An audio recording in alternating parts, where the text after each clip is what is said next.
This is BFBS Esports Live with OJ Borge. It's indeed time to cry havoc and get on with another Esports Live on BFBS. I'm OJ Borge, along with a man who is a lover, he's a fighter, he's handy with an elastoplast, it's combat medical technician, and also has the longest title ever because he's also the founder and CEO of Skull Esports, Jonah Jupp. Hey buddy, how are you? Not bad. Another week, another show. I know, mate. A whole 7 days. How many different games have you played since we last chatted? Oh, not many. I think just Valorant and Party Animals. I think that's the only two I've played, really. Yeah, I've played one. I've played Call of Duty and that's it. Yeah, I mean, I've been heavily sort of indulged in Valorant recently. I ranked up a couple times, so, you know, not hard stuck silver anymore. But as Valorant players will know, it's hard to get good teams these days. It is. So, yeah. It is. Now, why do we do this if the first time you're listening to Esports Live? Well, gaming. We all know that it's a form of escapism, whether you play on your phone or you play on your PC or you play on a console, however you play, it is that escapism. But taking it further and playing online, the esports version of it, it's communication. It gives you the ability to keep in touch with friends and family around the world, whether you are just playing at home or you're away on a base somewhere. And this is your home of anything and everything to do with gaming and esports within the armed forces. And the War Room is a new thing that we've done a couple of times before. Talk to me about the War Room, Jonah. What is it and what we're playing this week? So during every show, we have a live game that we play. So this week, again, we've got Party Animals. So we're going to be jumping into a game of Party Animals. Lobby will be open for everyone to join in. And yeah, it'll be a great time. It will indeed. How do people join the lobby? Yeah, so the lobby name is BFBS Esports Live. If you've got the game open, then you can go in the sort of search for a game section. And the password is 2258. That's 2258. And just, yeah, if you're just wondering, that's also Jonah's PIN code for his bank card if you need it. My credit card. Yes, indeed. Now, this evening we're going to talk all about Code Bowl after the fourth installment took place in LA last Thursday. The forces had, how many teams went? Was it all the forces? Was it 3 teams that went? So 2 teams from each service. So 6 2 teams. Navy, 2 RAF, and 2 Army. That is a lot. We're going to talk to Steve Rennie, the chair of the RAF Video Gaming Esports Association, later on. Do you have music on, Jonah, when you're gaming, when you're playing, depending on the game? Do you ever actually have music on at the same time?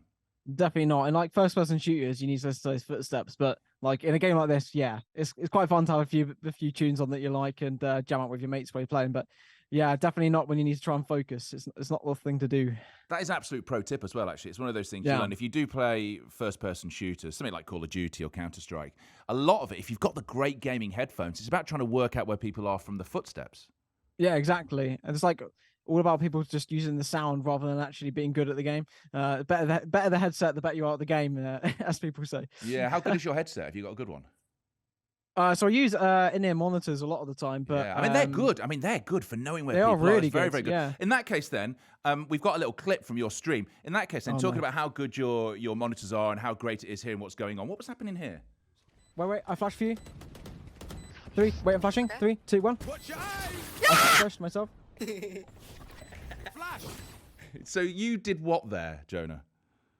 So I was trying to flash for a teammate, but I accidentally flashed myself and my teammate at the same time. And then in the meantime, in real life, my head was trying to move out the way like I was somehow inside of the game. Yeah.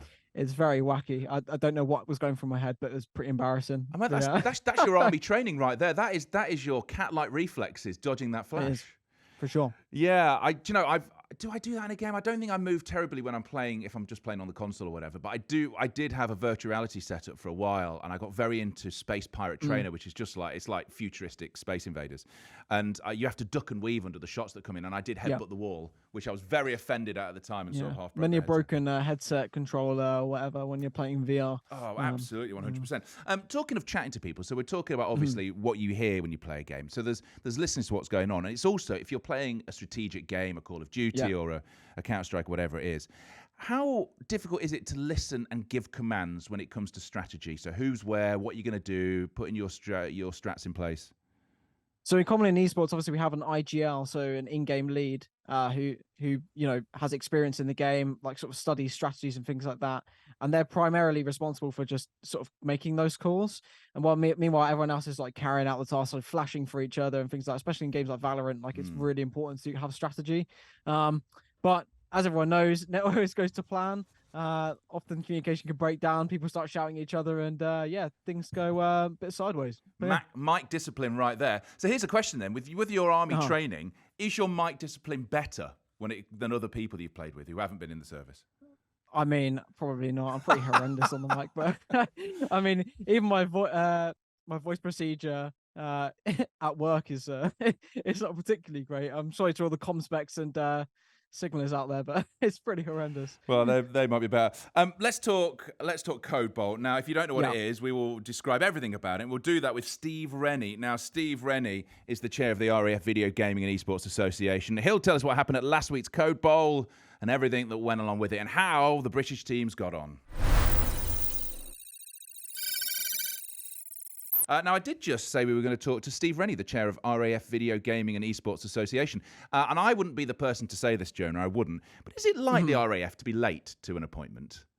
I mean, I just asked the people who have relied on them a few times. Yeah, I mean, with RAF, amount of RAF flights I've taken, let's just say they often don't appear on time, whether that's down to something else or their time management, but who knows? Well, Steve isn't with us right now, the reason I'm saying this. So let's talk about Code Bowl. We mentioned it briefly last week. It is a big thing. In Forces Gaming, around Call of Duty, the Code Bowl is a big thing. Mm-hmm. Yeah, absolutely. It's probably the biggest event we attend each year, as in terms of, worldwide esports in the military. Now, a lot of interesting results this year. I don't know if we're allowed to go into them, but yeah, I mean, unexpected result. I don't know if I'm allowed to talk about it. Why are we not allowed to talk about it? Is it because it's not happened yet? It's not been released? What's the reason we can't talk about it? No, I was wondering if our guest was going to come and talk about it. But I'll speak about it while we're. Look, we'll talk about it now. We'll get him on to talk about the RAF stuff in a bit. But tell us about it. What was the unexpected result? Who were we expecting to win this? Because it's a big old tournament that goes between the British forces, between America and Canada for the first time. Yeah, Canada turned up for the first year and they won. No way, first time. Yeah. So the Royal Canadian Air Force took home the W and the trophy this year. To everyone's surprise, I mean, they sort of came in. They all dropped into the map. For anyone who doesn't know, it's a game essentially of Warzone on Call of Duty. And yeah, they wiped the floor with everyone by the looks of things. The scoreboard told us enough. The points gap between the first and second place was that of something pretty impressive. I think all the professional COD players that were at the competition were also very impressed with what they saw.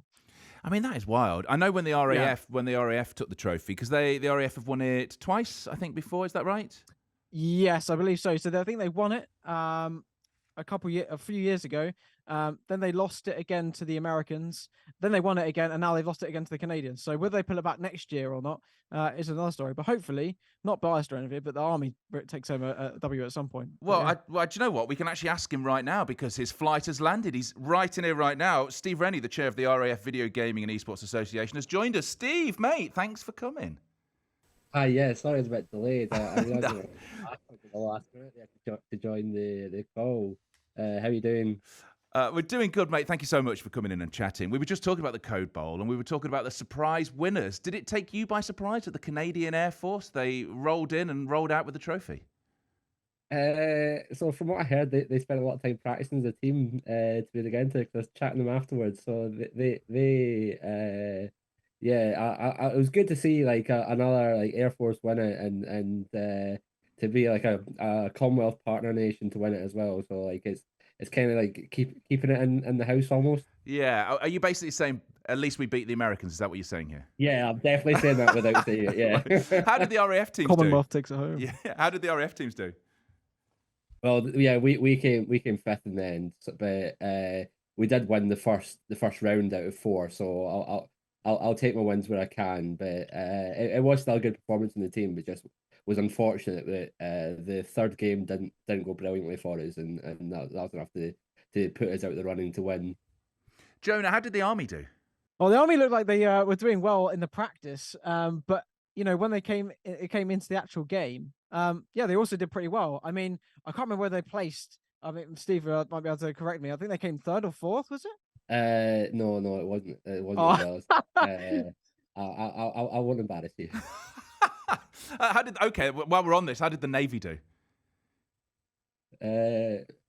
Yeah, the Navy did all right. Not as well as the RAF, but they did all right. Steve, what was it like? I mean, you competed there. What was it like to compete at it? I wasn't competing, so Oh, I you're was not. the detachment commander for the three services. So I wasn't part of the team. But it was quite a unique experience being there. So because it was Call of Duty Next, there's like a lot more influencers than there was at the previous event.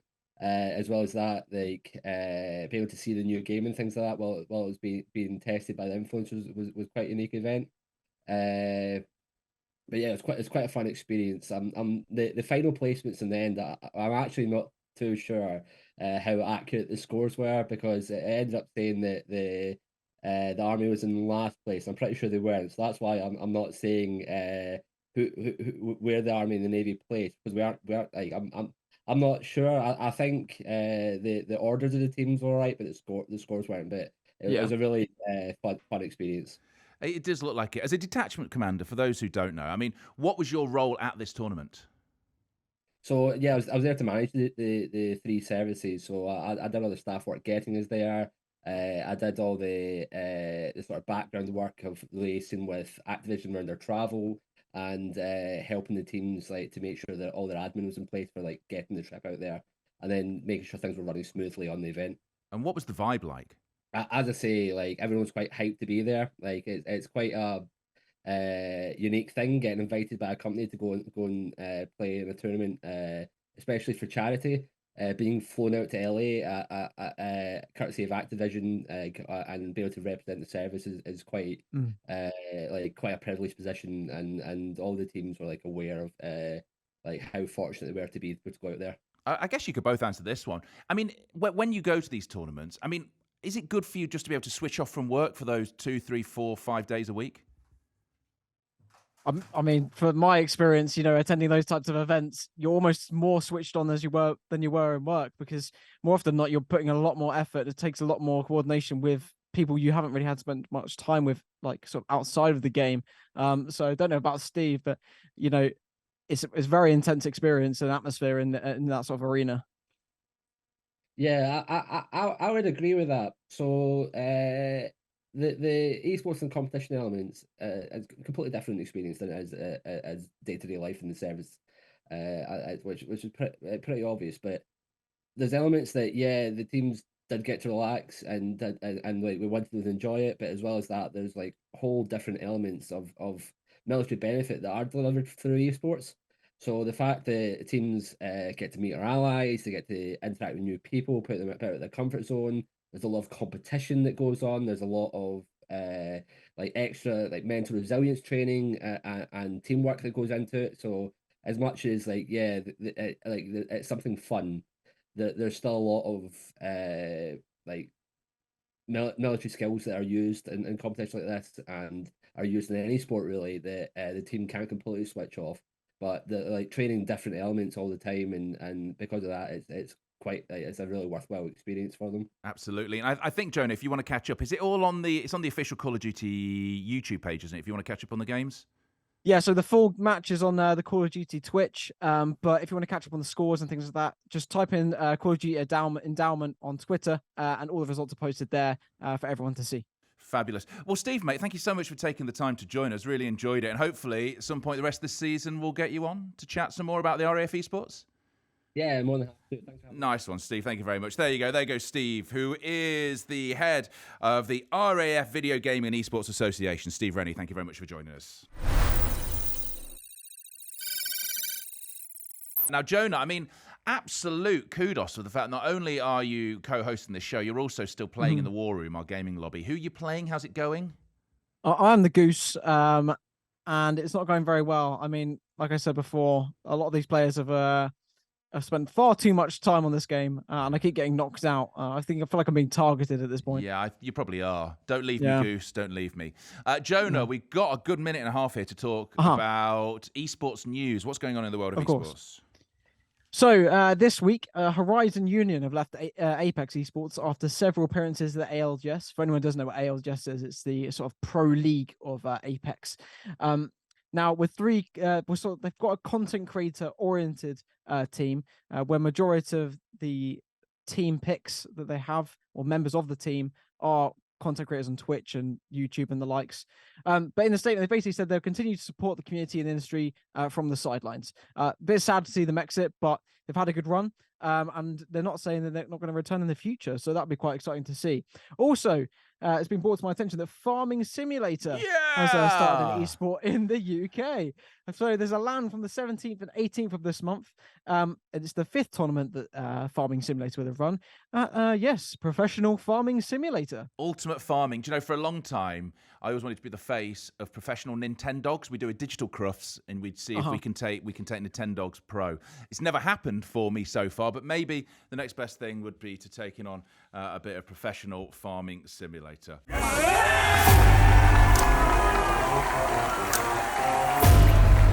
Yeah, definitely the Space Force. We're definitely going to provide the smoke for them today, and we're definitely taking our trophy home.